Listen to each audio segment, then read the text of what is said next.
Gavin Newsom slams John Kennedy as selfish and inhumane. John's savage reply stuns everyone. The sun had barely risen over Sacramento when a single tweet from California Governor Gavin Newsom ignited a firestorm across the nation.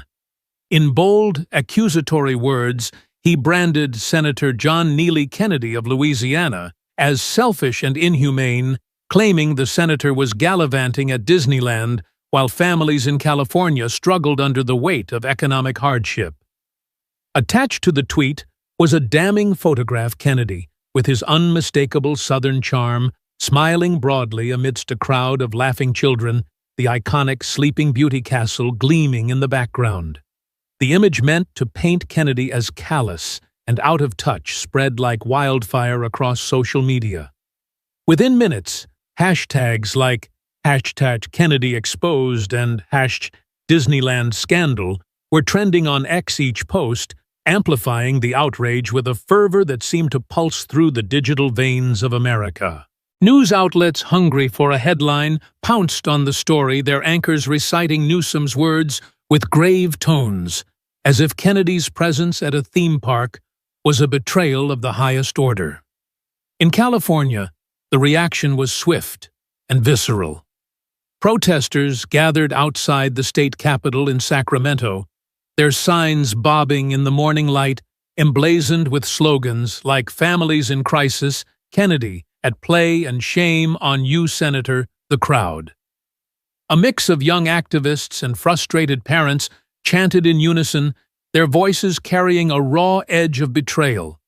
They believed Newsom's narrative that Kennedy, a man elected to serve the people, had chosen fleeting amusement over compassion for those in need. Across the country in Louisiana, however, the mood was different. In Kennedy's hometown, supporters gathered in small clusters, their faces etched with disbelief as they watched the news unfold on flickering television screens. An elderly man, his hands calloused from years of work in the bayou, shook his head as he muttered to a neighbor, "John Kennedy heartless. That don't sound like the man we know." The senator's reputation as a plain-spoken advocate for the working class clashed sharply with the image Newsom had painted. Whispers of doubt began to ripple through the crowd. Could their senator, known for his quick wit and fierce loyalty to his constituents, really be so indifferent? The question hung heavy in the humid Louisiana air, unanswered but persistent. Meanwhile, in a quiet hotel room far from the chaos, John Kennedy sat at a desk, his phone glowing with the harsh light of Newsom's tweet. His aides, a small but loyal team, stood nearby, their faces tense as they awaited his reaction. The room was silent, save for the faint hum of the air conditioner as Kennedy's eyes scanned the words again, "selfish, inhumane." A lesser man might have bristled, might have fired off an angry retort in the heat of the moment. But Kennedy remained calm, his expression unreadable.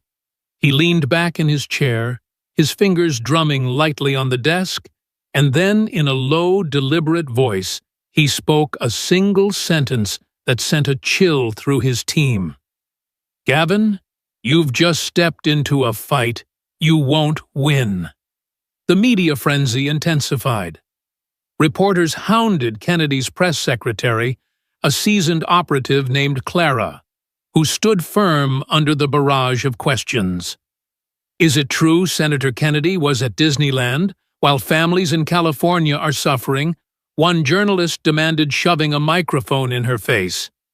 Clara's response was measured but firm. "Yes, the senator was at Disneyland yesterday," she admitted, her voice steady despite the chaos around her.